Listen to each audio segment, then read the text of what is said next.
We are live. Hey everybody, welcome back to the Free Assange Vigil.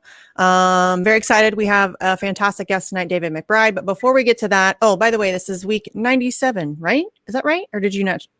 That's what I thought. I was like, you didn't change that, did you? You do that to me all the time. So week 98 of the Free Assange Vigil. Before we get to our incredible guests, let's go over numbers as they stand right now. We have 3,808 days of illegal and arbitrary detention for Julian Assange, 771 days since the WikiLeaks founder was trafficked from the Ecuadorian embassy after being sold to the United States in UK for a $4.2 billion loan from the IMF to Ecuador. 134 days since Vanessa Baratzer's January 6th ruling denying Julian Assange bail after ruling no extradition. And she did personally order his release on January 4th and then said, psych. 1,433 days of federal incarceration for Reality Winner. She's in, as Steve always says, she's in prison for absolutely no reason. 1,363 days of inhuman detention for Joshua Schultz, who's the Vault 7 whistleblower. 946 days of those have been under special administrative measures, which we've talked about on this show before. I'm sure we'll do another show on it at some point. It's not good stuff. 770 days since the political persecution of Ola Bini by the Ecuadorian government. He's still tangled up in the court system there. But we do have a tiny bit of good news. There's been 425 days of freedom for Chelsea Manning. She was actually just on the Bad Faith, is that what it's called? Podcast with Bad Faith podcast with Bree and Virgil.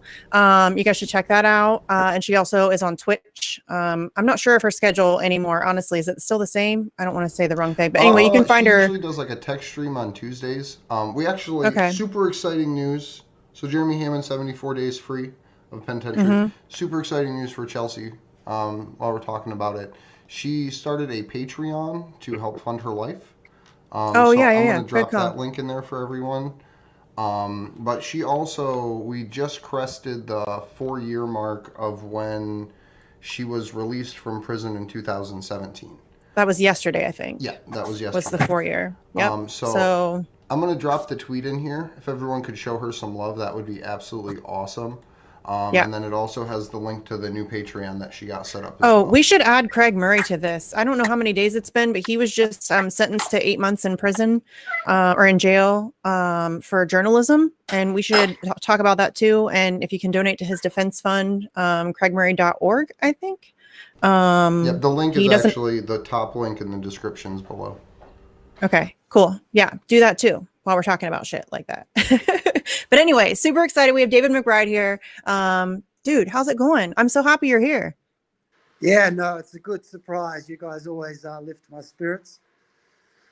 And I'm always struggling with the time difference and double booking myself as I'm doing. But if you have to bounce out of here at any point, just holler. It's fun. Yeah, we get it. I probably, in about 3/4 of an hour, I'm probably going to have to go for my lunch appointment.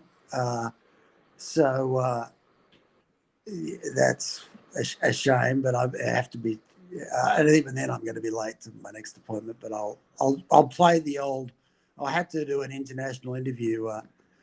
I've tried a couple of times. Oh, we're so fancy.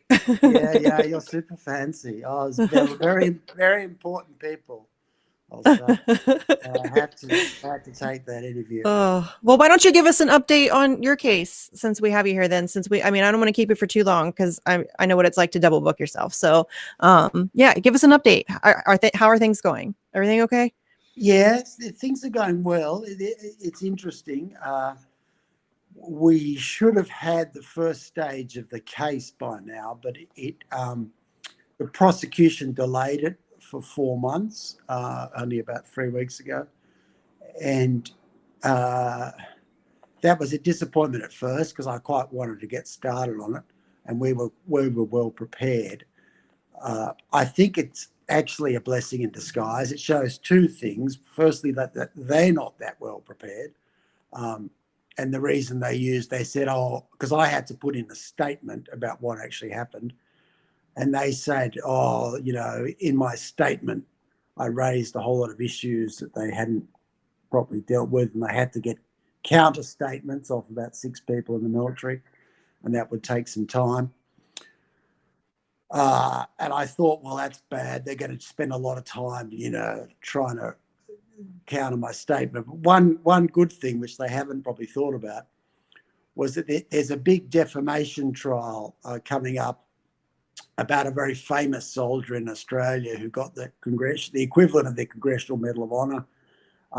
And a couple of journalists who are friends of mine said he's actually a pathological liar and a murderer, and murdered a number of people, and got his own junior soldiers to murder people in order to, what they call, blood them, in order to say, you need to learn how to kill, sort of stuff you see in movies. And so they just got innocent people and put them up against the wall and blew their brains out. And this is a big thing for the government, because this guy was not some sort of minor flunky. He was someone that had medals pinned on him constantly, and he was this very good-looking guy, and he was the poster boy for the Australian military.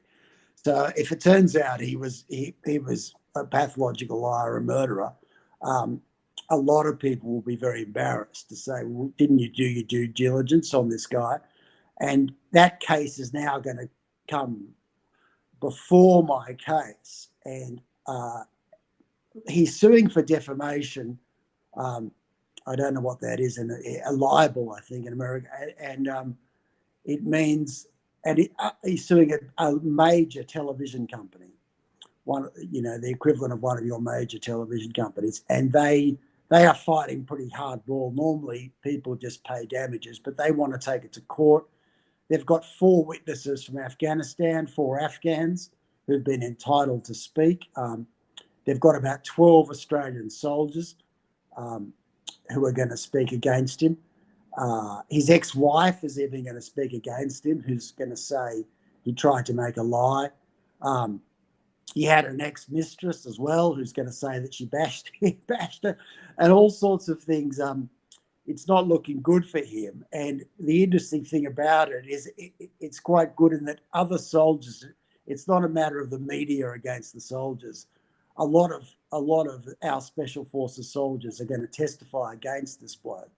And that's quite good for me to show, because there's a bit of a conservative backlash against the sort of war crimes and whisper. A lot of people, and you'll get it in America as well, saying, you don't put our soldiers on trial, you don't know what it's like to be in a war or whatever. And so it's good for me to have people who were Special Forces soldiers who do know what it's like to be in a war, who actually said this guy was a bad dude, and he was using the war as a way, in the worst excesses of Vietnam or whatever, as a way to get famous. And the truth didn't get in the way of him winning medals. And that will be good for me, because that will hopefully make some people, even the conservatives, start to think, well, not everything that was going on was quite what we thought. There will be a backlash. There's a lot of die-hard, redneck equivalents in Australia who just refuse to believe this guy could do anything wrong because he's such a sort of hero and he's good looking and everything. And some people will always believe. They're the sort of people that send me hate mail and death threats. But hopefully there will be a bit of a shift after this case, and it'll juxtapose against me being on trial, because even though this guy is fighting a libel action and he'll probably lose and people will believe he's a murderer, he's not going to go to jail for that, and he hasn't even been charged for any of the crimes.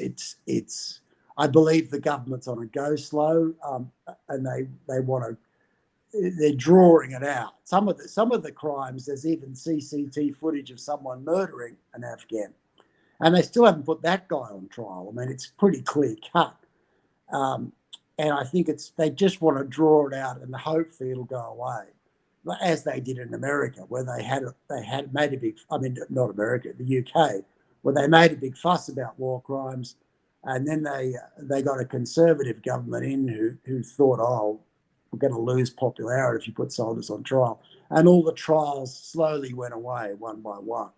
and the people involved in the prosecutions, the police, complained and said these were perfectly good cases. Why they disappeared? That may happen here, but it's a good selling point for my case that I can say, how come all the people, in Afghanistan, and there's all these proven cases of murdering, I'm the only one, David McBride, the whistleblower, is the only one who is actually facing jail time. And that seems to ring true with people, to say something's got to be wrong with our system when we're more worried about keeping our dirty laundry secret than we are about actually putting people who have clearly committed crimes, major crimes, on trial. And of course, we're always up in the ante because I don't want them to drop the charges, because my case has always been, as you would agree, while there were plenty of murderers amongst the soldiers, that's not the biggest crime. The biggest crime came higher up the chain with the leadership who knew what was going on, and also who were prosecuting the war in such a cynical fashion where they were never really trying to do any good. They were just trying to win elections, and dropping bombs was good for elections. So gross. So true. It's so gross. Yeah, it was all about the domestic election. And they didn't, as far as they would be concerned, they actually won the war because they got elected, and they also managed to get a lot of donations from the big companies like DynCorp and Halliburton and Brown and Raytheon. Yeah, all those ones. And then great people. They spent all the taxpayers' money on things like that, and they got kickbacks for themselves. And you guys, it's always good for me to speak to you because very few people really get that. And it is obviously a very big, enormous problem. In the sense, it's a really sinister problem to say we would start a war just to get rich and to get to win some midterm elections. We'll fucking send some bombers in and get the footage. But that's what it is. And it was quite hard for me to get people to sort of understand that. To a certain extent, it's the psychology of it is that it's too bad for people to get their head around. They can get their head around a war crime, they can get their head around a rape or something, but the idea that the whole government is this kind of phony organisation that will think nothing of sacrificing soldiers' lives, starting a war, covering it up, throwing a few scapegoats to the wolves to save themselves if they have to. It's a pretty big problem that your government, my government, the UK government are involved in. And not only did we spend an enormous amount, it's the cops in the helicopter. But, I laugh because that could be true. Could be true. Next thing you know, the feed will get cut out. But not only would they, all sorts of wrong. They're prepared to sacrifice the soldiers they pretend to love so much. They're prepared to sacrifice. They don't really give a shit about helping Afghanistan or Iraq. They just want to put out good news messages, and the reality is something they don't care about. We had the crazy thing happen here in the U.S. back during the Trump presidency, where the only time he received any praise was when bombs were dropped. The only time when anyone in liberal media at all would give him any recognition, and they were really nice to him, celebrating the majesty of his weapon. He became the president today. I mean, they slobbed his knob so hard. Wow. Yeah, that's right. It shows you're a powerful leader.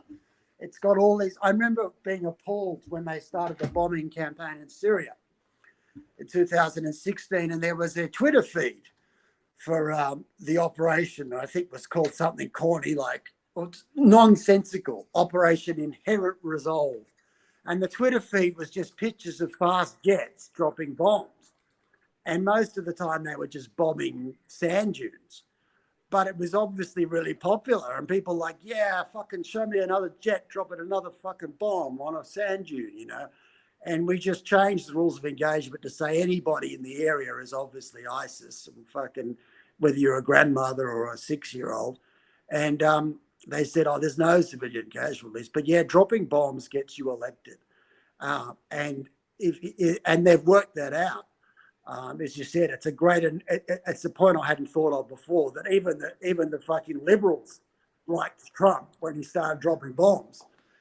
And well, that's part of what Netanyahu's doing right now. I mean, it's not like we don't have that's exactly what I mean. It's part of it. He's in trouble right now, and so he knows that he can garner a lot of support by going to war. It's a humanity problem. Like, we need to correct whatever it is within ourselves that makes us cheer on war and support, bombs and mass murder. No, it's a real problem. It is. And it's a real problem. And I see it myself.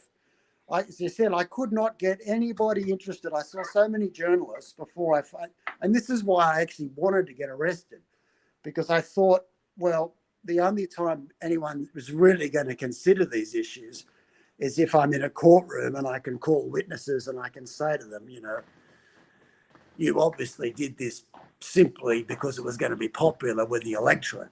You didn't do it because there was any kind of cogent plan that it was going to work. And you can maybe do that in a courtroom, but you can't do it anywhere else because they have such big PR machines. But yeah, it's based on polling. The bombing, the whole campaign strategy, well, strategy is the wrong word, except unless you use the word strategy as in winning votes. Because, yeah, dropping bombs makes you popular. And an enemy, makes you popular, especially one that wears a turban, like the Taliban. I mean, they if the Republican Party had created the perfect enemy, that would have been exactly Muslim wearing it. And because people love to see them get killed and necessarily thought that was great. And it's, but it's a really cynical psychological thing. And trying to, and this is why it's very hard to put the special forces guys in jail, because people just don't, psychologically people like them. And psychologically people like people who drop bombers, and people like myself or Julian Assange, whistleblowers, no one really likes a whistleblower, and it's hard to get. We need to make it sexy to be someone who does the right thing. That's why it's good to see, movies like, the trial of the Chicago 7. I mean, it's not impossible. And we had a talk for National Press Day, and there was, I don't know, I've forgotten the name now. Rose McGowan was on there, and she was saying we need to get, and she was right. She was saying we need to get a bit more Hollywood behind it. She got I agreed with her, but everyone else kind of poo-pooed her. But things like there is a stream where the person who does the right thing can be the hero, like A Few Good Men. We need to get Aaron Sorkin to write something to make people understand that it's not the sort of the great unwashed versus the sort of national heroes. It's actually heroic to stand up for the Constitution. It's heroic to stand up for the law. And if you wrap yourself in an American flag and go around murdering people, this was one of the points I made, because I didn't come at it from a sort of anti-establishment point of view. I came at it from an ultimate success point of view, and I could see we were making more terrorists than we were killing, and we put out all this propaganda about how good a job we were doing. But the people on the ground in Iraq and Afghanistan, they knew we weren't doing a good job. So it was all very well saying, oh, we're winning the elections, and people think we're doing, but we were creating people that hated us. And not just that, they had good reason to hate us. We were bombing the wrong house. We were saying we killed terrorists and we killed some old man.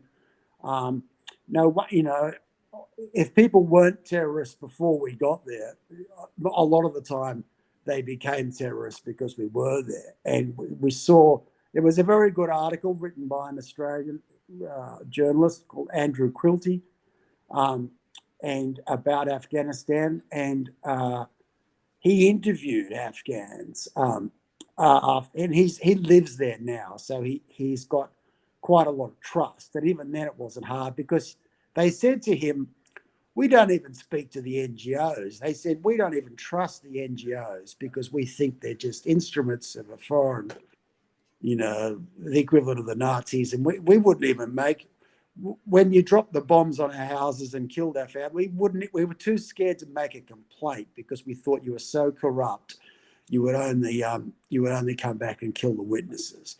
And he interviews one of these guys who joins the Taliban because we kill his brother unnecessarily, just out of spite. And this guy's still in the Taliban, and he wasn't in the Taliban until we got there. Then when we murdered his brother, he joined the Taliban, and he's really proud of it. And he's like, "Yeah, of course I'm in the Taliban. You guys are fuckers."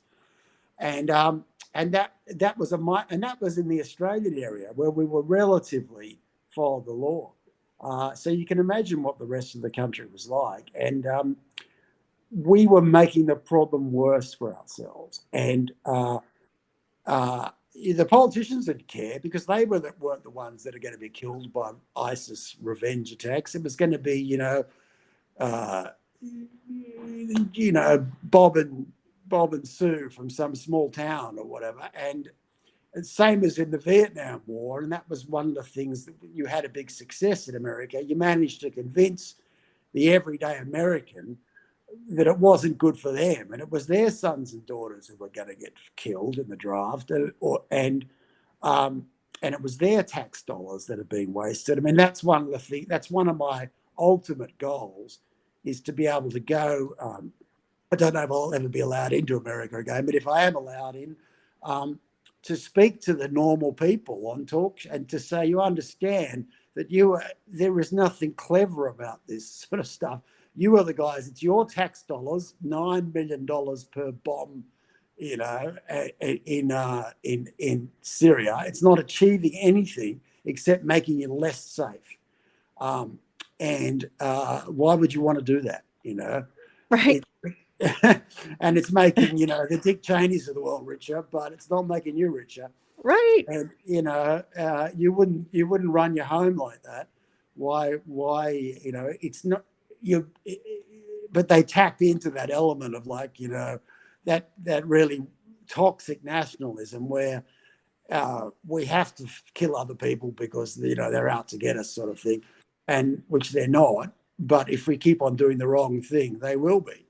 And well, if they are, then handle it like a fucking grown up. Really, you can't use your words. Use your words. I have kids.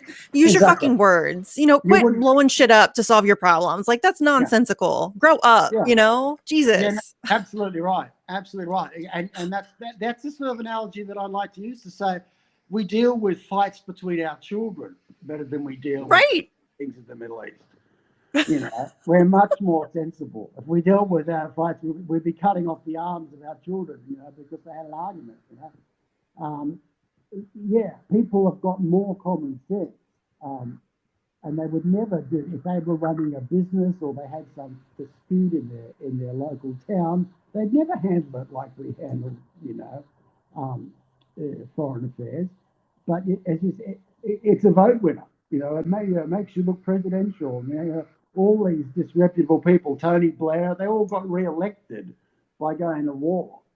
And we need to kind of shake that to say, even if you think you're a conservative, you should not be supporting this because it's trashing the lives of good soldiers, the most idealistic people we have, and it's wasting tax dollars, huge amounts of tax dollars, and it's not achieving anything, and it's devaluing the brand under the Constitution that we're meant to stand for. It's all sorts of wrong.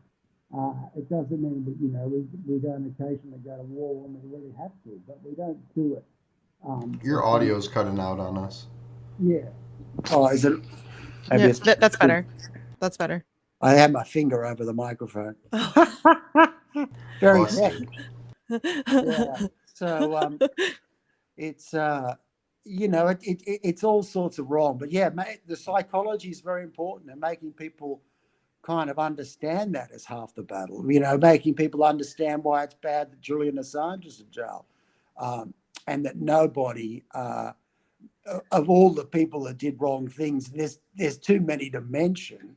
None of them have even, you know, had their careers cut short. They're all millionaires and billionaires and still probably in government. That's one of the terrible. It's a really strange thing for me to say that everybody knows the weapons of mass destruction, you know, thing was a lie and a scam to start the war, and that the US was trying to bribe members of the UN Security Council, and that's been captured in the movie. But no one really puts two and two together to say that most of these people are still in government, and there's certainly plenty of people involved in that who are still walking around free, and it's exactly the same sort of thinking that's trying to take us into a war about Taiwan. We have, until we change the paradigm and change the way we do business, we're going to keep on having the same things. It was one of my motivations in my case to say, it's not about Afghanistan, you know, it's about the next war. It's about the next war you're going to get talked into by some sort of false psychopath. Yeah, gas attack, like a false flag gas attack, you know, and some made up fucking story, and you know, lots and lots of propaganda. You know, we're pivoting towards China and Russia again, and I think mainly because you can sell a lot more arms if we have to fight China and Russia than you could, you know, fighting ISIS. And there's no real reason to think that the Russians really, you know, it's been a long time since a Russian soldier killed an American soldier in anger, and yet we're talking up like they're about to roll into New York City, and we say ridiculous things like, oh, but they do cyber attacks, without mentioning the fact that we do cyber attacks on them all the time. You know, we've got a whole cyber division now, and it's not there for decoration. It's got an attack capability, and we try to pretend that we're whiter than white, but when everything our so-called enemies do, we do as well. We do 100 times worse. We usually do it 100 times worse. Yeah. The propaganda, and yet anyway. So we're talking to the converter, but yeah. So my case has been off for 4 months. I think it's a good thing. I think the hopefully I'll speak to you in a couple of months, and I can talk about how that big libel action went with the soldier, and hopefully his reputation, because this was one of the key elements of my case. I think they knew this guy. He was very, very famous, the most famous Australian soldier ever, probably. I think they worked out, not maybe initially, but they worked out he was a pathological liar and murderer. And what they decided in about 2012, and what they decided to do, because rumours were going around, so they decided to maybe look like they gave a shit about war crimes, but they didn't want to put him in jail because it would just cause too much upset with the Conservatives. So they tried to find some low-downs kind of scapegoat guys to put in jail. And that's what I cottoned on, to say, hang on, you know, we're putting innocent people in jail. Why would we be doing that all of a sudden when we've never even cared before?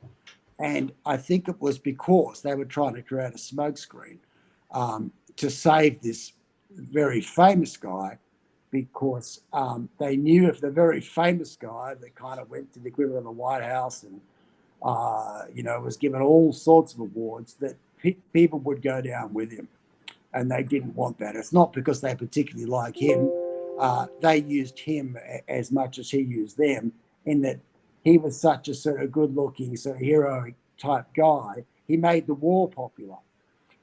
And the last thing they wanted was their poster boy to go down, because then the war would become unpopular, and that would be a problem for them. And also people would start saying, well, how come none of the people that pinned medals on him ever thought to check the stories?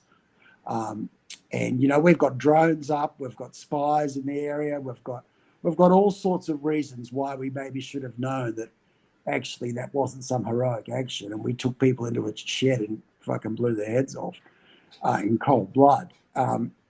And a lot of big questions will be asked to say, how come nobody knew anything for so long?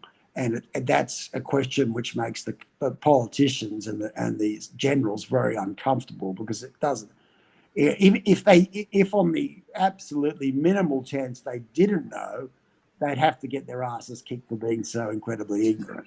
That you know, what chance if we don't know our own soldiers, you know, and it wasn't just one murder; it was like a concerted campaign of secret murders over about 5 years. And if we didn't know that, we don't know shit. We certainly don't know shit about what the Russians are up to, let alone the Chinese. And so it asks a lot of big questions about whether we're effective, whether we really have any idea what's going on, or whether it's just a big advertising campaign to get people re-elected.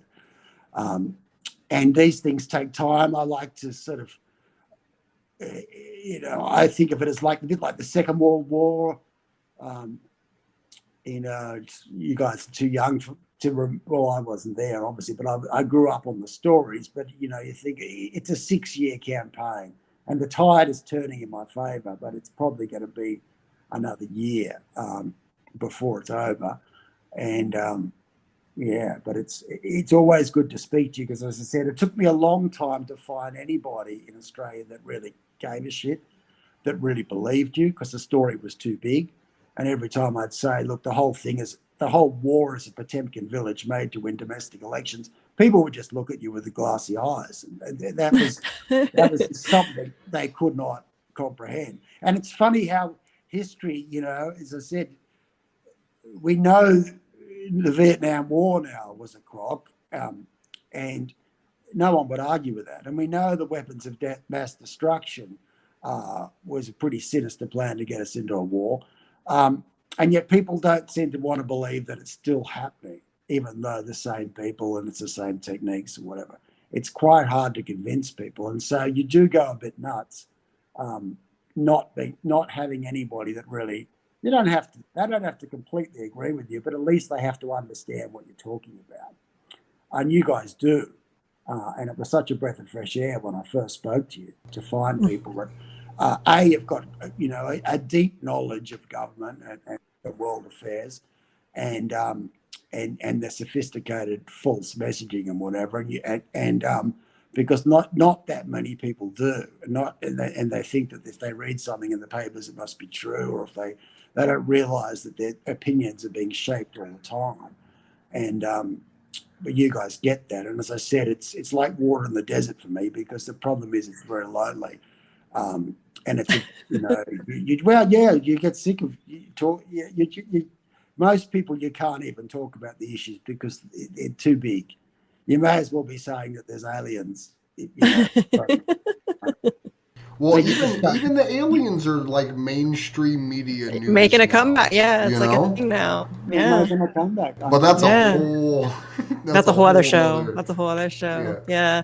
I know you have to go though. I don't want to take up any more of your time. Yeah. So I just, whenever you want to come back on, you're always welcome. It's always fun to have you on and get an update on what's going on with your case. Hopefully it's not a year. It's so fucked up that you even have to go through it. So, yeah, it'd be cool if we treated our whistleblowers like the heroes instead of the war criminals. That'd be a good change. If we can do that, we're going to have our own Aaron Sorkin movie, which you can both be in. And so a fun game is to think about who you want to play you. Oh, no. I picked Jack Black. That's me. Jack Black? Really? He'd be good. Oh, he'd be good. Too funny. Too funny. I'm not even going to be late. So thank you so much. Okay. Yep. Thanks, David. Seriously, thank you. Sorry, yep. I can't stay longer. Oh, no. Thank you for joining us. I we get it. Yeah, we get it. Okay. Thank you. Good to talk. Talk to you soon.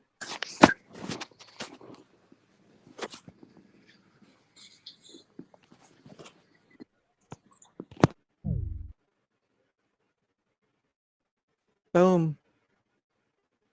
David McBride, everybody.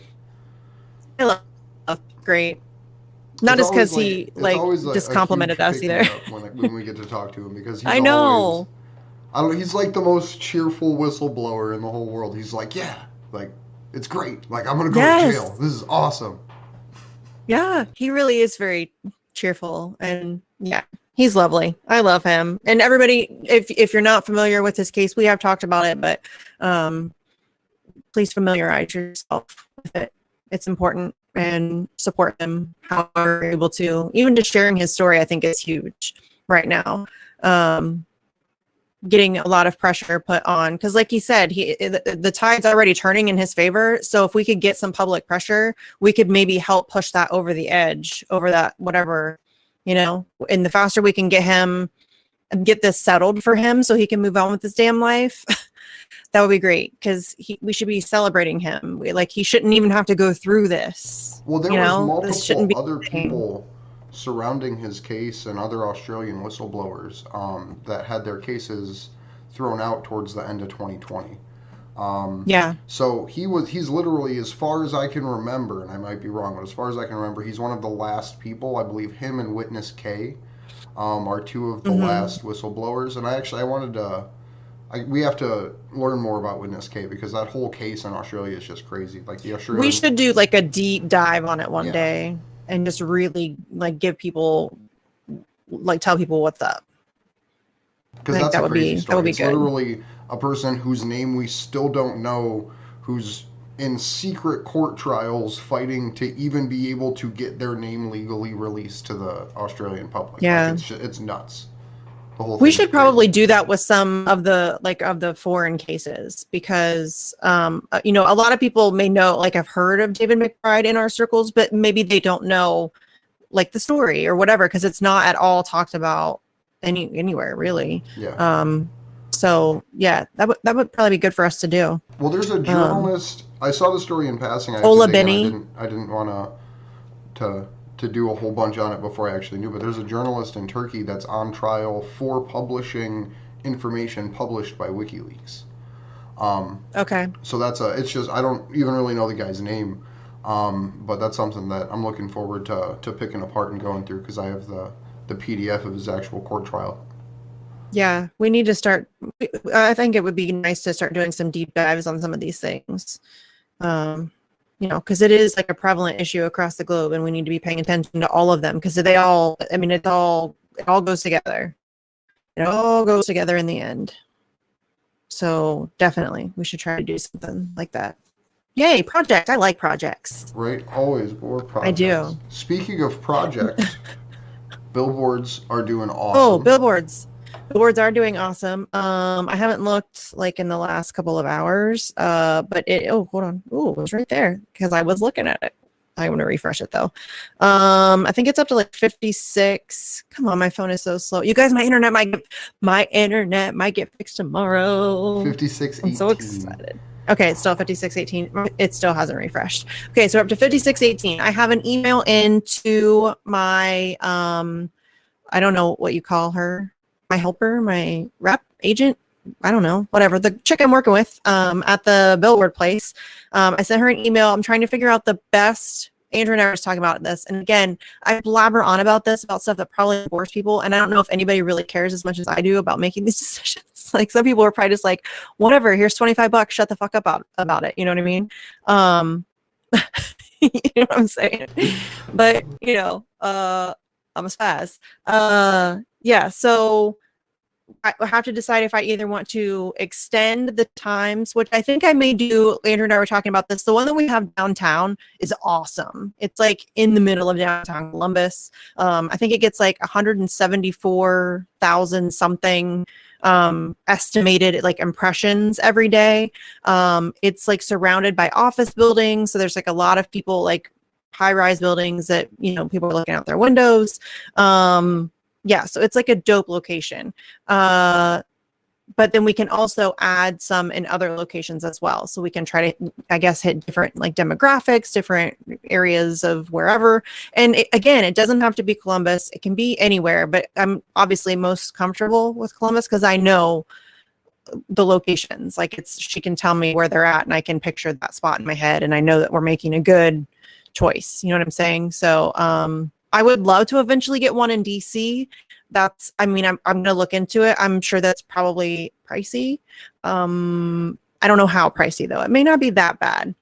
So well, I would love to see different people start billboards for their different parts of the country too, because that would be that would be something cool awesome to too. So boost. then I don't have to worry about, because it makes me nervous to buy a billboard location, or not buy, but you know what I mean, without knowing where it's at and if it's going to be impactful and if that's going to be money well spent. And you know what I'm saying? Because if it's in like I don't know, there's like certain demographics that I probably wouldn't bother with, and you kind of have to tailor what you put on the billboard for whatever demographic you might, you know what I mean, whatever area you're in. So yeah, I definitely feel most comfortable. Like I could do DC just because I would be willing to drive the 6 hours to scout that myself.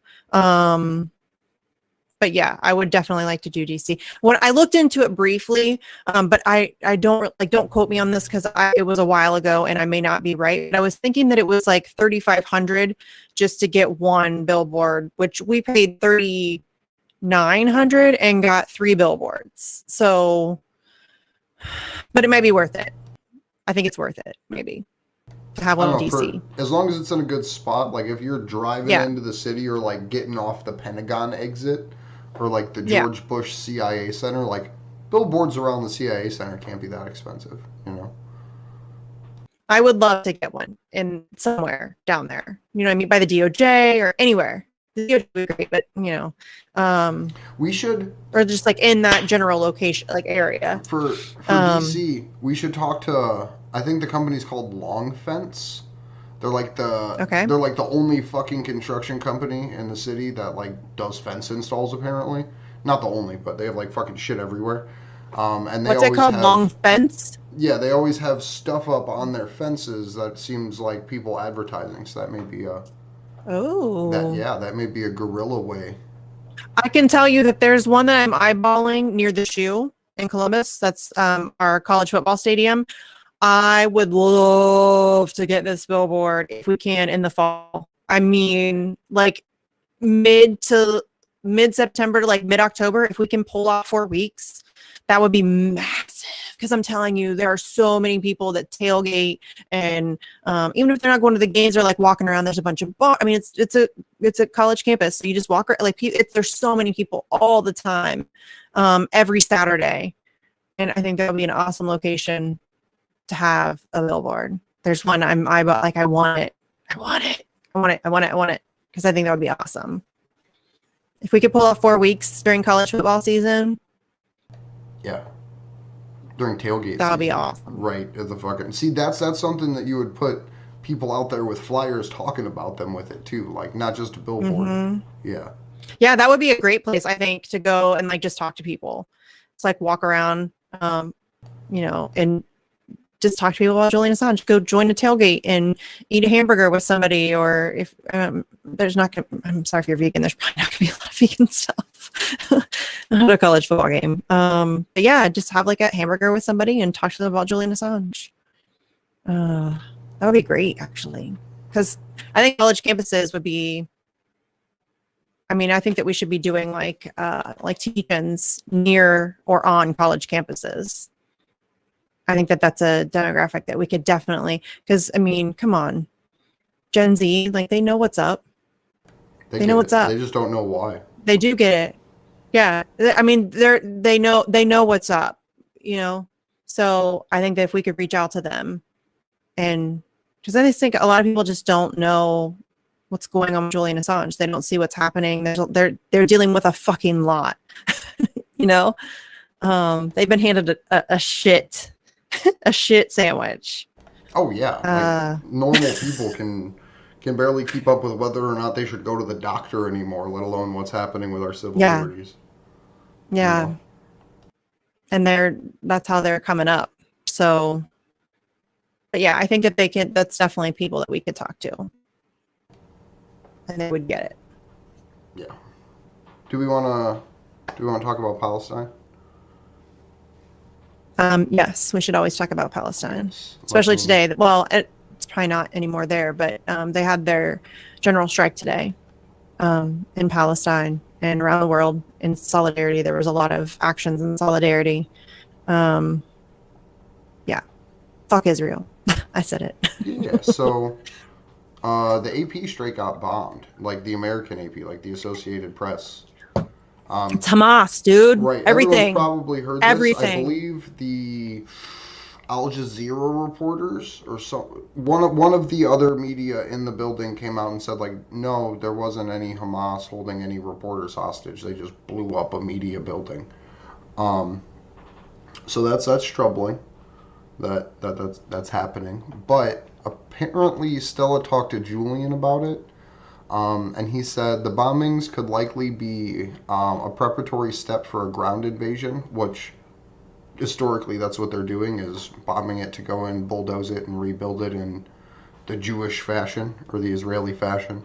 But Israel's also worried about independent reporting being used as evidence for the ICC investigations.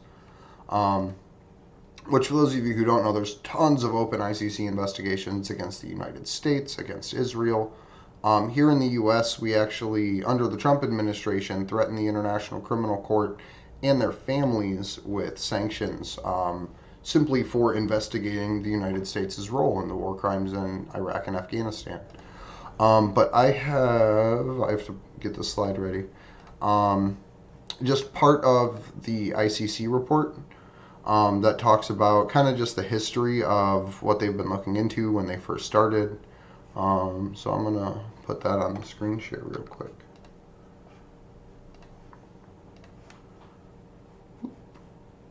I'm trying to find this awesome ass meme that I found earlier. And I can't find it, you guys. So I'm going to drop this link to this actual report in here for everybody.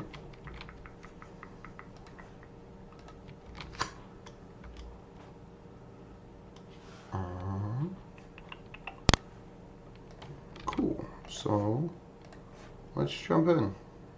On May 22nd, 2018, pursuant to Article 13A and 14 of the Rome Statute, the government of Palestine, and the state party of the Rome Statute referred to the prosecutor in the situation of Palestine since 13 June 2014 with no end date.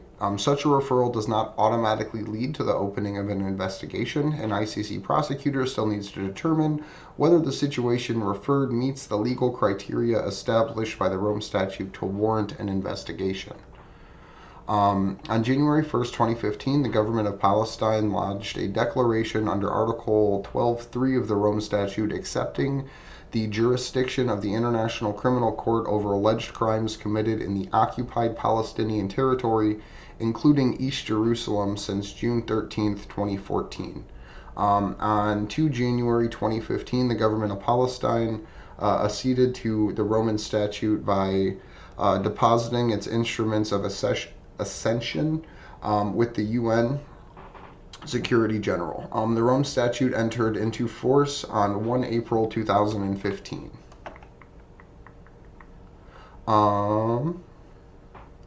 Upon receipt of a referral or valid declaration made pursuant by Article 12.3 of the Rome Statute, the prosecutor, in accordance with the regulations 25.1c and the regulations of the Office of the Prosecutor, and as a matter of policy and practice, opens a preliminary examination of the situation at hand. According to 16 January 2015, the prosecutor announced the opening of a preliminary investigation into the situation in Palestine in order to establish whether the Rome Statute criteria for opening an investigation are met. Specifically under Article 53.1 of the Rome Statute, the prosecutor shall consider issues of jurisdiction admissibly and interests of justice in making the determination. On 20 December 2019, the prosecutor announced the following a thorough, independent, and objective assessment of all reliable information available to her office. The preliminary examination into the situation of Palestine had concluded with the determination that all the statutory criteria under the Rome Statute for an opening an investigation had been met. However, given the legal and factual issues attaching to the situation pursuant to Article 19.3 of the Rome Statute, the prosecutor requested from Pretrial Chamber 1 a jurisdictional ruling on the scope of the territorial jurisdiction of the International Criminal Court under Article 12.2a of the Rome Statute in Palestine. On January 28th, the ICC Preliminary Chamber 1 issued an order settling the procedure and the schedule for the submission of the observation of the prosecutor's request under Article 19.3 of the Rome Statute related to the scope of the court's jurisdiction in the situation of the state of Palestine. On February 5th, 2021, the pretrial Chamber 1 decided by majority that the court's territorial jurisdiction in the situation in Palestine extends to the territory occupied by Israel since 1967, namely Gaza, the West Bank, including East Jerusalem. On March 3rd, 2021, the prosecutors announced the opening of her investigation into the situation in Palestine. This followed the Chamber's majority decision on February 5th, 2021, that the court could exercise a criminal jurisdiction in the situation in Palestine, and the territorial scope of this jurisdiction extends to Gaza and the West Bank, including East Jerusalem. So that's a lot of words to say the International Criminal Court has yet to officially do anything. Palestine is actively being bombed for over a week now. Media buildings destroyed. Little 8-year-old kids jumping out of buildings, killing themselves because the last living member of their family has died. No, I'm sorry. I don't know if it was IDF, but Israelis just attacked a photojournalist on the street and tore off her hijab in the middle of a crowded street. Like there's like attacks on. It's intense right now in Palestine. And the attacks on the media are terrifying because, and it's not like we've talked about this many times. This is no surprise to anybody, any of our viewers. They want complete control over the narrative, and war is like a very obvious time when you can tell that they're going to try to shut down certain aspects of information, but they're trying to do that, across the board now, where they really just want to control all of your information, everything that you're allowed to know, you know what I mean? Like it's really getting to that point. I know that sounds very tinfoil hatty. It's not at all. It's not at all. It's to the point that they can make individual psychological profiles based on social media responses and target you individually on your social media. Specifically, yes. Down to like seriously, the brands of cereal that you eat, and they know how to like target you, and it's really, really, really bad. And the advertising aspect of it is one thing entirely.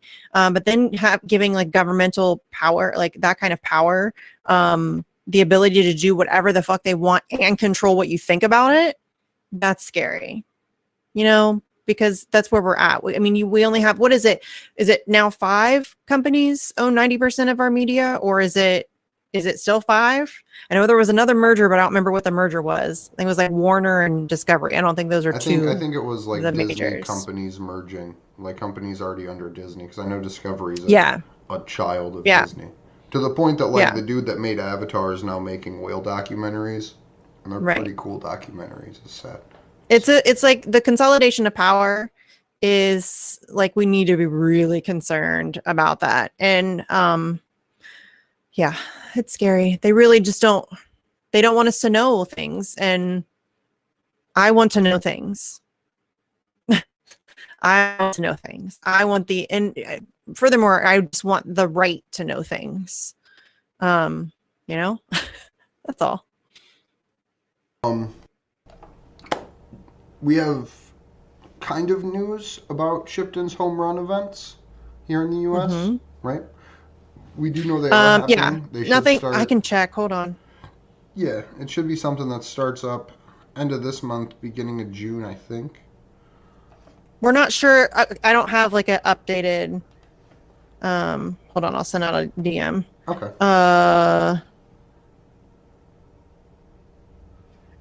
So I don't have like a specific, they're still nailing it down. It got pushed back a couple weeks to when they were going to be in the States.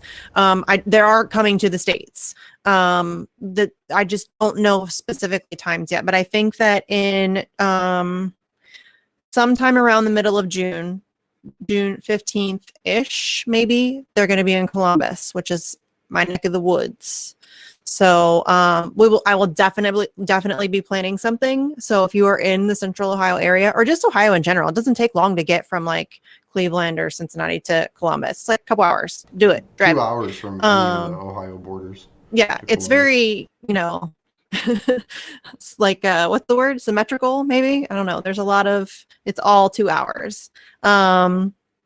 Yeah, so definitely show up for that. They're going to a bunch of different places. I mean, this is, again, I don't think anything is like totally solidified, but I think Chicago, New York, obviously, DC, which I would love to also help. I don't know who's organizing what, so I'm not trying to like step on anybody's toes. But if they're in Columbus, I'm going to like stick my nose in. You know what I mean? Like, I'm going to try to help because that's, this is my spot. So I would like to help. But yeah, we're going to organize some stuff, and I am really excited to find out what the dates are going to be so we can start planning. Yeah, I think it's super cool that Julian's dad's doing the tour. Like, given the global and situation. It'll be, I think his brother too. I think it's his brother too. I have to refine the piece, but his brother, you can find it on the defend.wikileaks.org page. But Julian's brother recently did a really good audio-only piece for World Press Freedom Day. I shouted it out last week, but I'll drop the link in chat for everybody again in case you didn't get a chance to see it yet. But yeah, his brother's actually, this is the second piece recently that his brother has done in defense of Julian. The first one was essentially talking about the history of Bitcoin and how it was used in the early days of WikiLeaks to preserve their structure. So let me...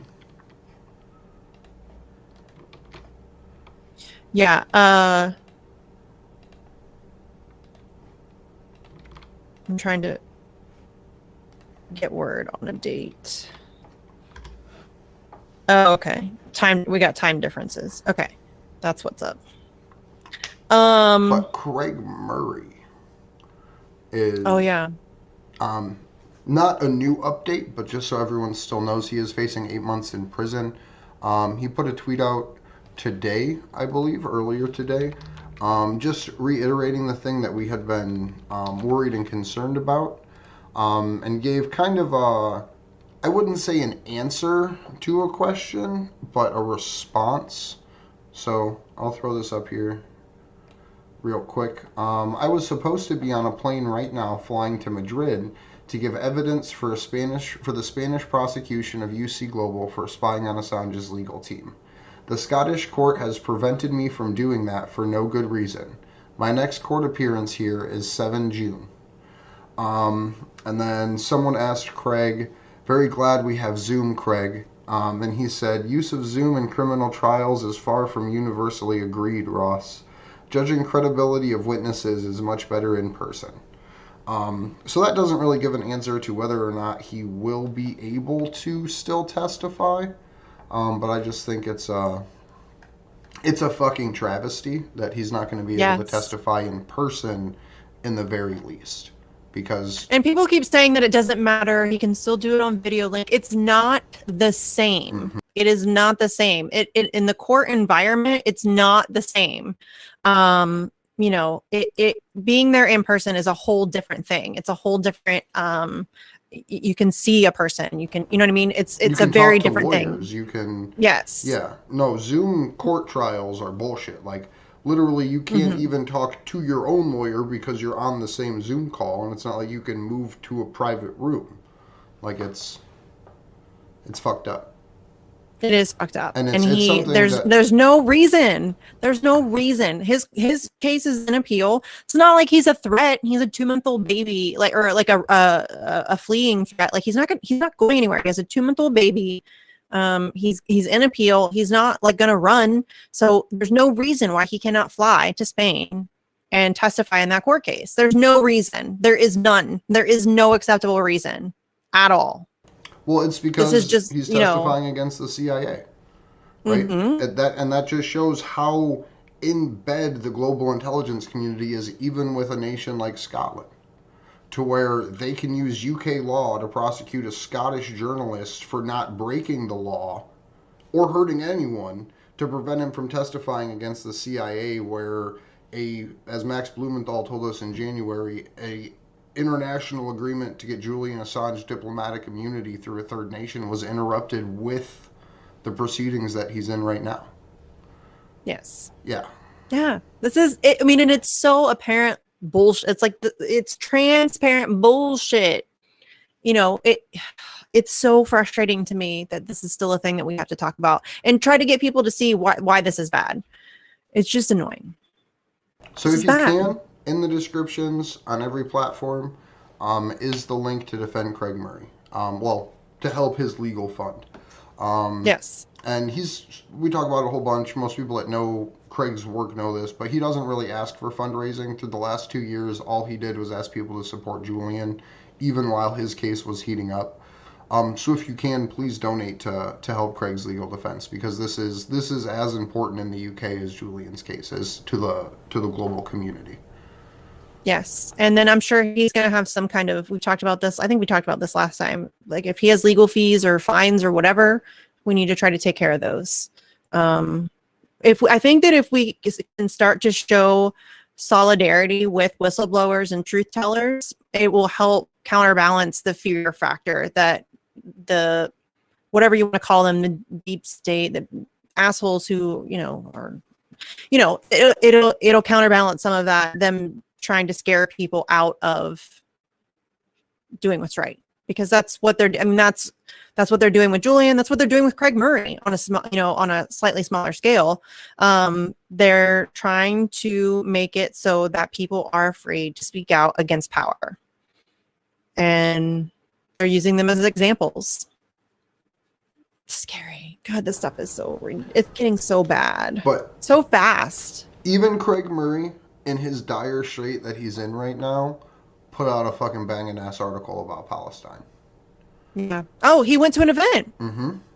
Dude's faced in prison, and he went to an event, hung out. I think he gave a speech. Maybe he was. Maybe not. And David McBride were both at the Whistleblowers Dissent and Accountability Festival. Literally 2 days before Craig went on trial 2 weekends ago. No, it was the day after he got.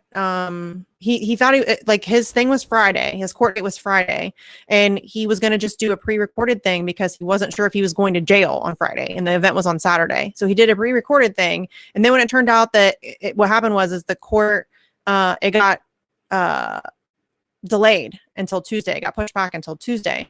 So okay, it's pushed back till Tuesday. So on Saturday, then less than 24 hours after he thought he was maybe going to prison, he shows up to give this awesome talk. That's how cool he is. And it's something we did on Saturday. It's something I thought was kind of cool.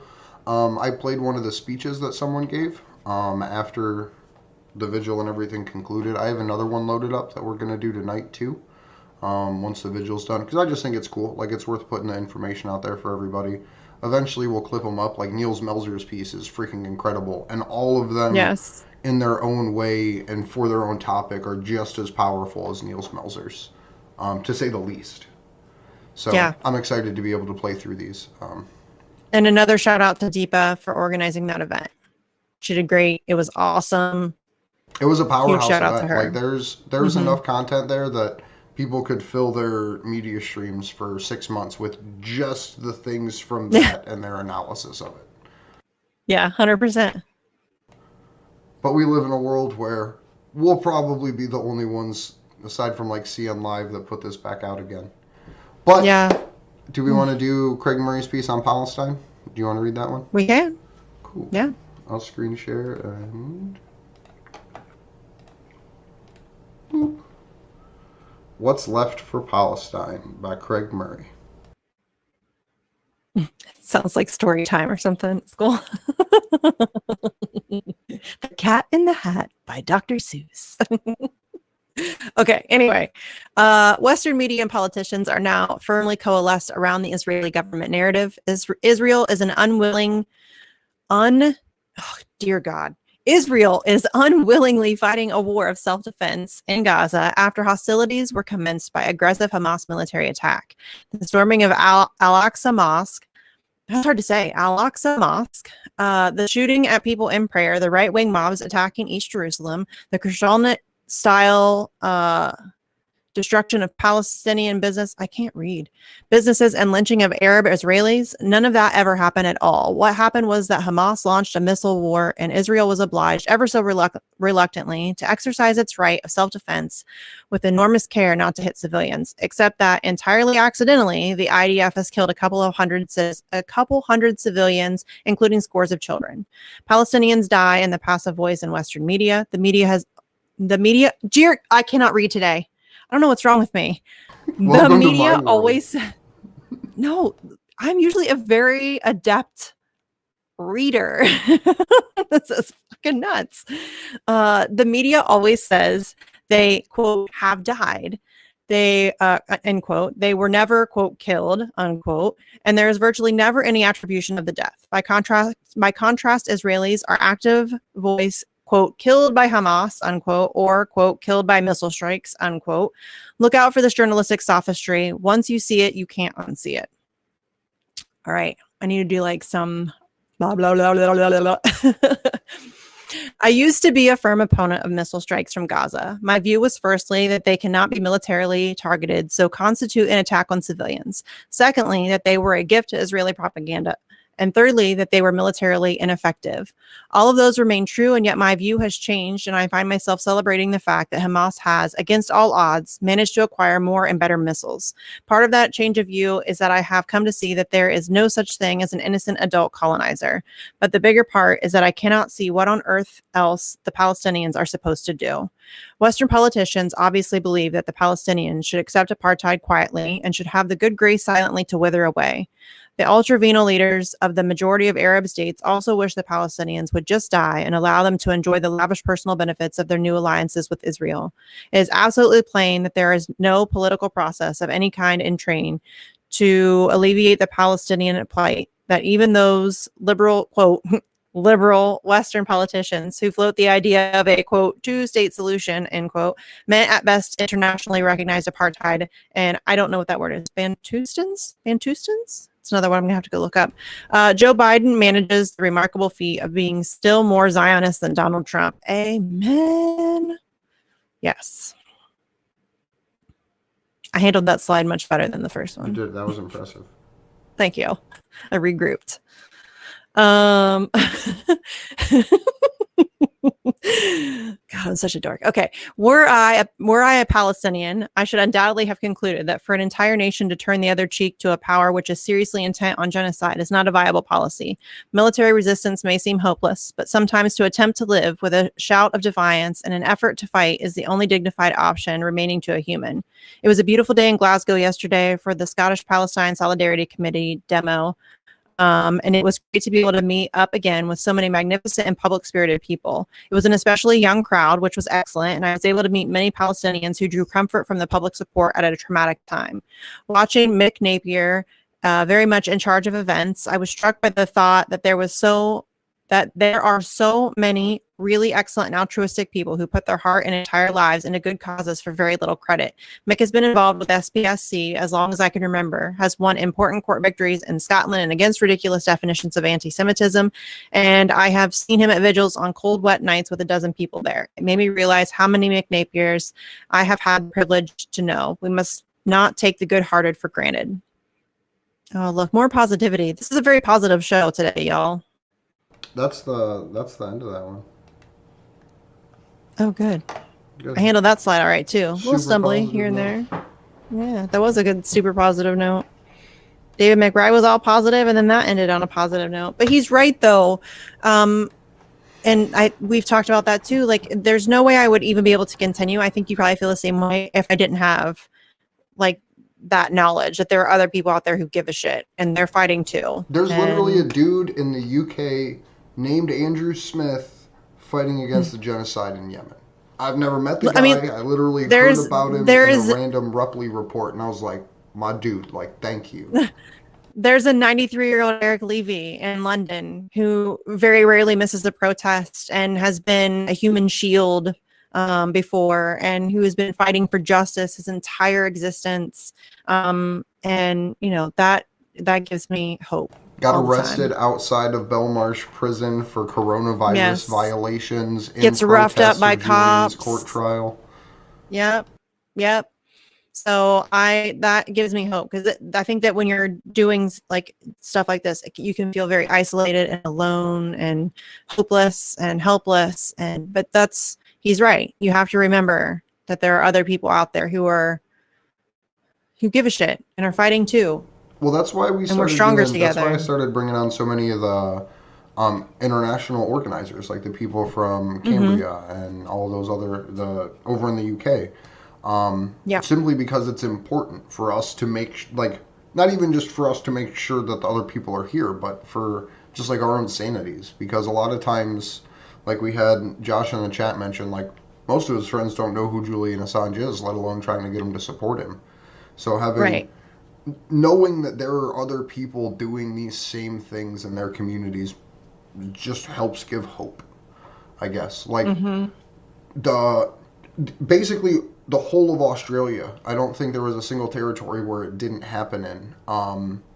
City councils came out and supported Julian Assange.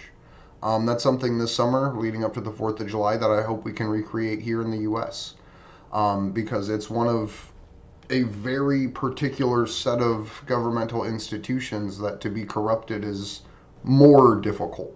Because your city council, no one really, unless you're in like New York City and shit like that, most times those are relatively small people. They may have like a business interest, but they're not members of like the national intelligence state fighting for CIA control of the world.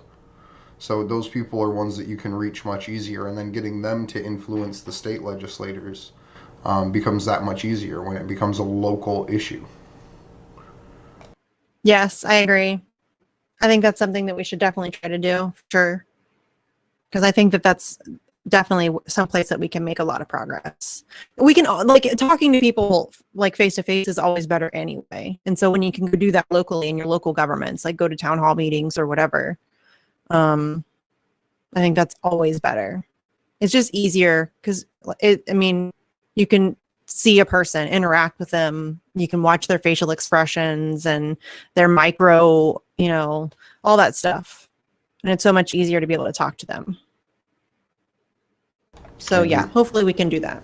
And it's people that it gives you a local face. Like if you go to that city council and that person starts spitting propaganda at you, it shows you who, not the enemy, but who the people are that buy the propaganda, and the way that you have to then present it differently. Well, that's what I'm saying. Then you have to present things. That's why it's so much easier to speak in person. It's not, because then you can, really interact with a person and see them and feel, because there's something about being in front of somebody. There's like these micro things that happen that you can pick up on. And you have to be able to then use that to kind of switch up your approach a little bit, even mid-sentence. You have to be able to like work quick on your feet and try to read your audience in your room. And it's so much easier to do that in person, so I would I'm glad that the restrictions are finally sort of lifting. Cause I would we need to start doing some stuff like that for sure. I agree. I think it would be very helpful. More in-person events. So that's all the news I really have. I don't think I have anything else either. We can always wrap early. You have that video you wanted to play at the end anyway, right? I do. Okay, so let's just wrap it up now. So it'll put us about half an hour past our normal wrap time. So yeah, cool. And everybody should stick around for it for sure. It's definitely worth watching. Yeah, let me because Deepa put a piece out about this one. Let me go pull it She's up. been tweeting out certain segments too. So if there's stuff that you missed, go back and watch it. Seriously, go back. It's all. Most of it is I highly recommend you go check it out. Yeah, this is a lot of great speakers. This one's an individual who was an academic in the U.S. for over 30 years that post 9/11 got branded a terrorist, was acquitted, but the harassment didn't stop. So I have that loaded up, and I'll pull it up after our outro. Do you want to go first, Misty? Cool. Yeah. So you can find me on Twitter at Sarcasm Stardust. I have another show called Fox on the Ground with Jesse Zerwell. We just released a shit ton of content because I did that thing again where I like hyperbooked people. And then also there was there was a few days where we didn't have stuff ready to go. But we just tons of stuff. Seriously, an interview with Danny Scherzen, an interview with Moss Robson on the Ukraine diaspora and how Biden is influenced by that. We talked again with Daniel Yagich. I can't talk today. It's not even just reading. Yeah. Stick so, to the script, Misty. Well, right. Yeah, I know, right. But before the Israel Palestine thing, like went off again, like I know it's always like it's constant, but I mean before it like really ramped up again, we like 2 weeks before that we had just started this like deep dive into, not deep dive, but we really wanted to like examine the history of like, is like the first one in the series is a history of like Zionism and where it comes from. So that's kind of the approach we were taking, and then like 4 shows in, it like shit blew up. So we just posted another episode on that, which is more current, like talking about the current day stuff. And then also I have Bitch with Comrade Misty on Wednesdays at 7. Tomorrow, Allie from Slow News Day is going to be on. It's the first time that we're going to be doing something together, so I'm super pumped. And like just to go off with her and Bitch, there's a lot to talk about. And she's awesome. So follow her on Twitter too and on Slow News Day. And I think that's it. Oh, billboards, donate, share, really share. Links down below. I'm gonna try to finalize my thoughts and figure out what I'm doing tomorrow. So I had that email and I had a couple questions on how that works, if we add more, if we extend time, all that stuff. So once I hear back from her on the questions I had, I'll let you guys know. I'll update again. And yeah, I think that's it. Cool. My name's Andrew Smith. You can follow me on Twitter at Andrew Zigman. You can follow us on Twitter at action_4 Assange. Big thank you to David McBride. I always love having him on. He's a glimmer of sunshine in the cloud of global tyrannical fascism. So that's fun. Please do what you can with the time and money that we all have left. No matter what issue it is that moves you, whether it's freeing Julian Assange, whether it's ending apartheid, Israel, and freeing Palestinians, no matter what it is that makes you want to get out, please just do what you can with the time and money and resources you have left, even if you're doing it alone. But again, big thank you, and I'm going to get this loaded up for all of us. I think we're probably not going to be able to after chat. I'll have to jump in on my phone. It's fine. Yeah, it's fine. I'm tired anyway, dude. So. Okay. Well, cool. Well, cool. Roll it. Later, taters.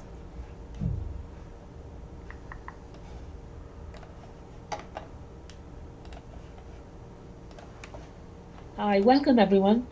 I'd like to introduce to you Professor Sami Al-Arian, who is our guest today at the International Festival for Whistleblowing, Dissent and Accountability. My name is Deepa Govindarajan Driver, and I'm one of the organizers of the festival. Professor Al-Arian is the director of the Center for Islam and Global Affairs, SIGA, at Istanbul Zaim University in Turkey. He was an academic, a civil rights advocate, and a Palestinian activist, and also an engineer in the US for more than 30 years. Along with Sami Hamoudeh, he was indicted in 2003 by the US government and then tried in 2005 on terrorism-related charges, which, without reaching a guilty verdict or a single guilty verdict, despite a 6-month trial and apparently over 20,000 pages worth of various kinds of evidence. And he has spent more than 11 years from 2003 to 2014 being intensely surveilled. And he spent this time also between prison and house arrest until he was eventually forced to leave to the US, which had been his home for over 3 decades, and relocate to Turkey. It is our privilege to have you to speak to us about your own experience and your views about the US criminal justice system and how it engages with individuals such as yourself who are seen as dissenters, who are seen, especially your ill treatment was markedly after the 9/11 attacks in the US, and from what I read and understand, a serious attempt was made to shut down a lot of pro-Palestinian activism before that, but also particularly after that, and classify activism, not just Palestinian activism, but many types of activism as terrorism. And of course, there is a parallel to this in the Islamophobia that you see through Guantanamo. So I'd like to invite you, Sami, if you would tell us a little bit about your own experience of the system, and then perhaps answer a few further questions. Over to you, Sami. Yes, thank you very much for inviting me. I'm pleased to be with you, and I'm supportive of your efforts. I was 17 when I went to the United States, right after high school. I went there and I got my bachelor's degree, my master's degree, and my PhD, and then I became an academic professor at the university, and then I became tenured in that university. This whole thing started in 75. By 86, I was an academic and I was teaching at university. During this whole period, I was active in different organizations, student organizations, as well as community organizations. I was vocal in the support of Palestinian rights, as well as other efforts, particularly within Islamic organizations and human rights organizations. I also started building communities in the place where I was teaching, which was Tampa, Florida at the time. And because I became more observed, more seen, other special interest groups, particularly Zionist groups, started targeting me. When I give lectures or I go to try to address certain items, you will always have some kind of protests. They tried to derail my tenure. When I was up for tenure, they failed. So I was tenured in 92. And I was facing, but it was just, the standard, when standard charges, because once you get involved in Palestinian advocacy, automatically you're being branded certain items, certain charges. But these became more frequent. And then one of my colleagues also, who was with us, went back to the Middle East and became a leader of a resistance group. So that brought more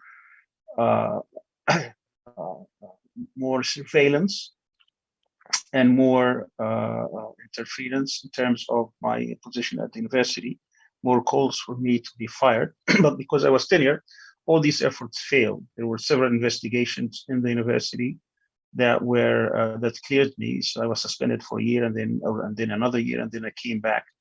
At any rate, my house was raided by the FBI in 95. They took everything, my office, and also we have a small research center. All of them were raided, and they took, thousands and thousands of documents. And then eventually after 9/11, these special interest groups, Zionist groups, renewed their efforts, tried to get me fired.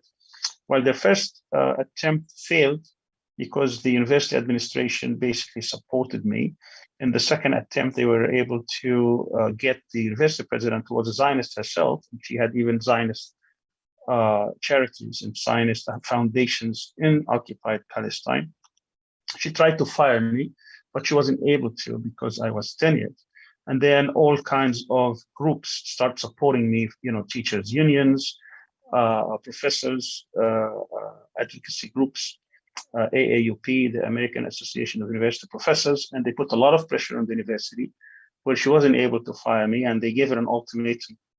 If she doesn't reinstate me by August of 2002, they will be censured. And of course, she went appealing to the US government, trying to do something. And I knew this, of course, after I was arrested and after I saw all these kind of discoveries, that they basically impaneled a grand jury and they were able to put all kinds of evidence before them. A lot of it was really false evidence. At any rate, they were able to get an indictment, massive indictment. They were asking for, I mean, between me and my co-defendants, there were over 100 charges. That included the penalty for me alone was 3 life sentences plus 220 years on the charges that they brought.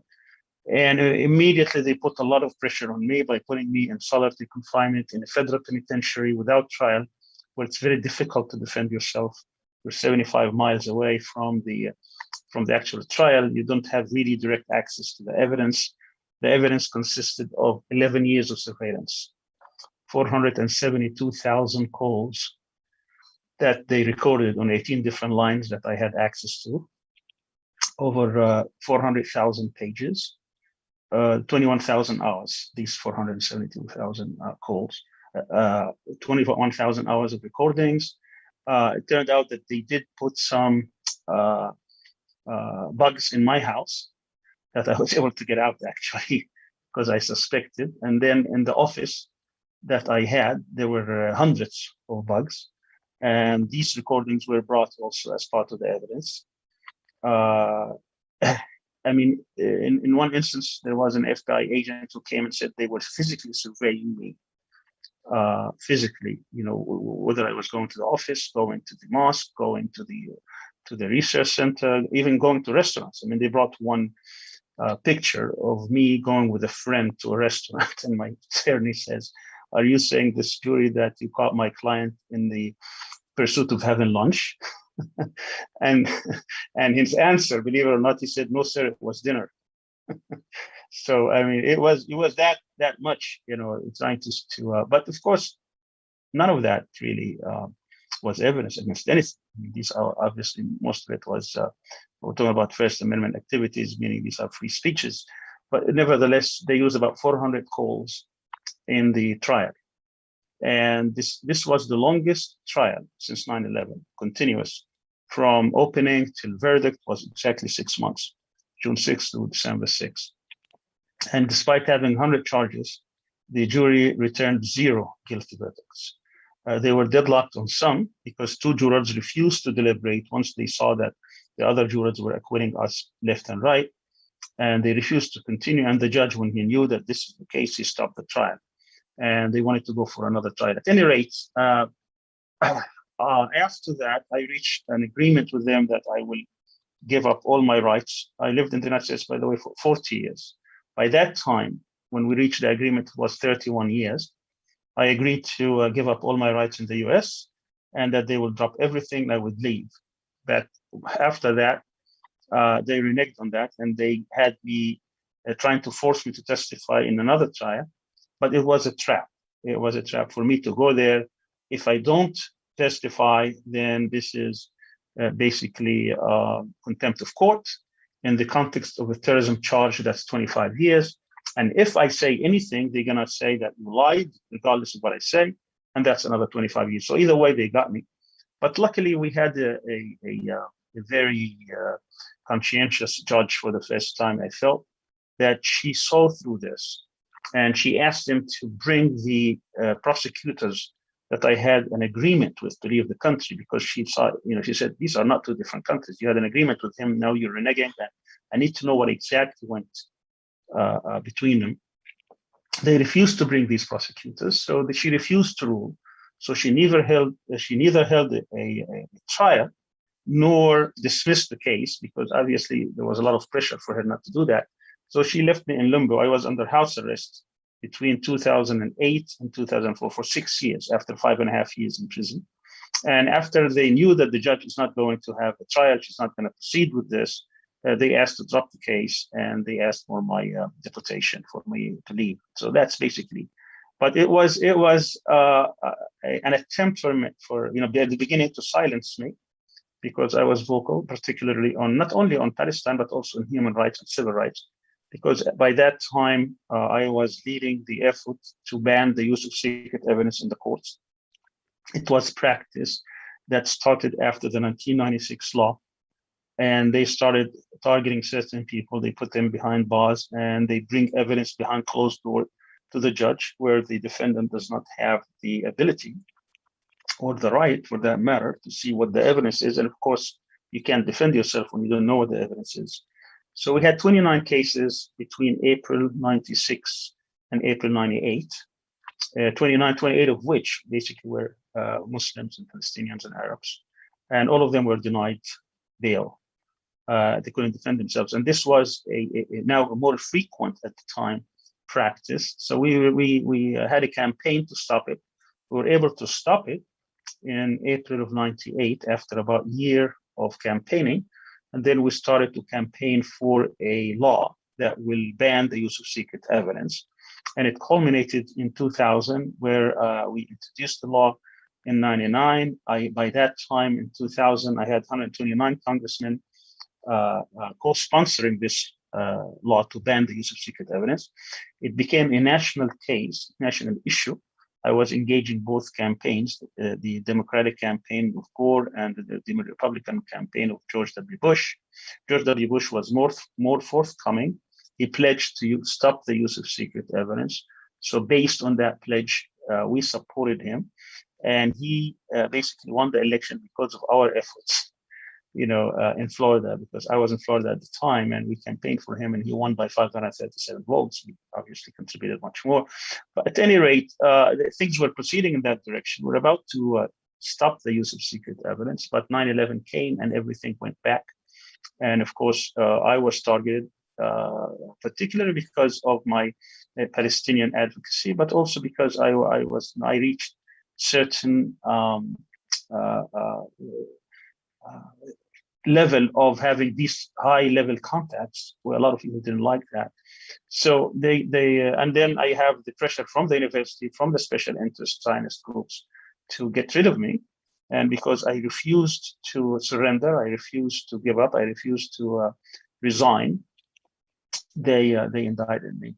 But my case is probably the easier, because we prevailed. But you have hundreds of people who have been targeted after 9/11, and now they are languishing in jails. Some of them being receiving life sentences, 30 years, 65 years, 86 years in the case of Hafiz Siddiqui. So it's the case. The situation is very dismal after 9/11, and the surveillance state is in full force. We saw what Snowden revealed. How massive this state has become. The whole national security structure in the United States has been restructured, basically, in terms of 50% of what they call national security cases, but really it's more like a police state, unfortunately, where every single part of life has been under monitoring and has been under threat. It started with the immigrants, started with the Muslims, but now it has become part of everyone's life. And unless the civil rights community and the freedom-loving people start resisting this kind of massive surveillance state, things will even become darker. Could I, without holding your campaigning for George W. Bush against you, I accept. I mean, believe me, I wasn't oblivious to his positions toward Palestine or Iraq or anything. We were focused on one issue only, which this secret evidence was threatening us, and it was one of the candidates who said, "I will stop it." And by the way, the first year, 2001, he was going to announce. I mean, they reached. I was in touch with them. And they did reach the decision to ban the use of secret evidence. And they were going to announce this on 9/11, on the same day at 3 o'clock. So it wasn't like this was in vain. We were succeeding to the point where the use of secret evidence would have been banned in the first year, 2001. Sorry, that I was just joking. I was saying no, I accept that. But I'd like to go back to something which was a lot of this appears in how you explain it to have been punishment through process, especially when you talk about losing so many years of your life or having it curtailed. And at the end of that, coming to a situation where none of the charges were upheld.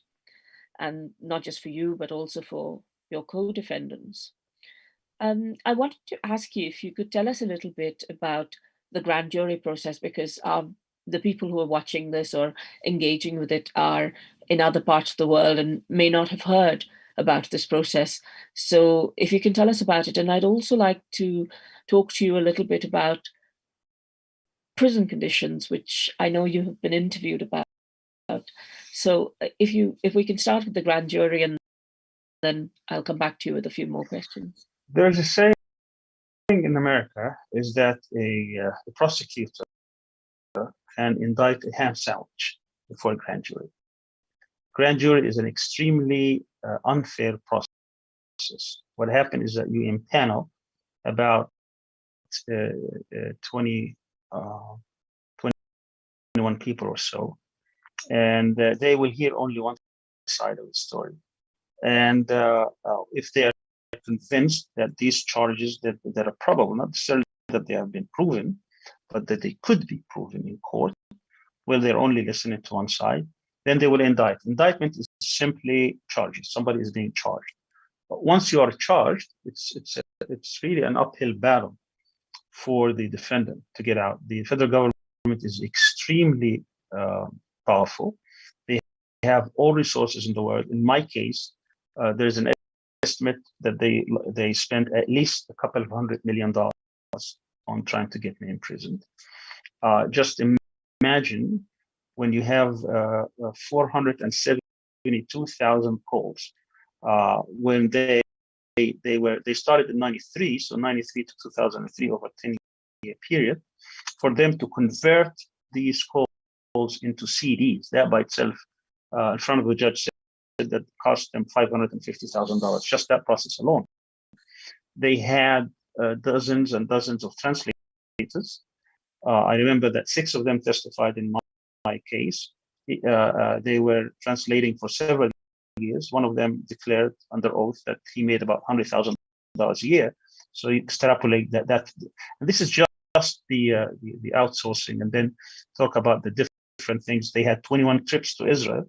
The Israeli government's hand was deep into this case. WikiLeaks has shown that, with the different communication between the American embassy in Israel and the State Department, and so on and so forth. So the grand jury process is totally an unfair process, because the jurors, or the grand jurors rather, do not listen to the other side. When I looked at the documents from the grand jury, because you would have access to them, there were all kinds of lies, unrebutted. I mean, they just kept lying to the grand jurors, to the point that they got their indictments on serious charges. You had 4 conspiracies, 3 of them calling for life sentences. This is very serious. I mean, you will drain you. They will bankrupt you. My trial cost, and this is cheap, in comparison to others, about $1.3 million. Now, how many people can afford that? And if you're going to go with the court-appointed lawyers, you're really at their mercy, and you have no idea. You don't even know if you would trust them. I had that problem at the beginning, and I refused them, and I was actually defending myself for 3 months before I was able to get my own attorneys. So it's the grand jury process is unique in the United States, and it's all done in secret, supposedly in secret. In my case, it was even, it was farce, because when the university president, in her attempt trying to fire me, she went to the state attorney, to the U.S. attorney, asking him if he would do anything about it. And then he, with her presence, he announced that there will be a grand jury. This is supposed to be in secret, and there it's been announced in the public that they will. And the United States government is not going to embarrass itself by impaneling a grand jury and not having any kind of a indictment. But anyway, we have saying in Arabic, it says they plot, they scheme, and God is the best of plotters. I mean, they can scheme. They tried and thank God they were able they weren't successful. As far as the prison conditions are concerned, it's horrible. I used to call it Guantanamo Plus, the plus meaning you're on US soil, so you have a little bit more rights than the people in Gitmo. But in my case, they were horrible. You know, at one point, I had. Sorry, go on. Yeah, at one point I was denied. You know, when I was in federal penitentiary, I was given one 15-minute call a month, one. And you know, you have family and you have all kinds of worries and concerns, and you haven't been even convicted of any crime, and there you have 15 minutes a month. And then at one point, my son was doing his master's in the United Kingdom, and his mother, my wife, was connecting me to him. And when they considered that as a violation, then I was prevented even from having any phone calls for 6 months.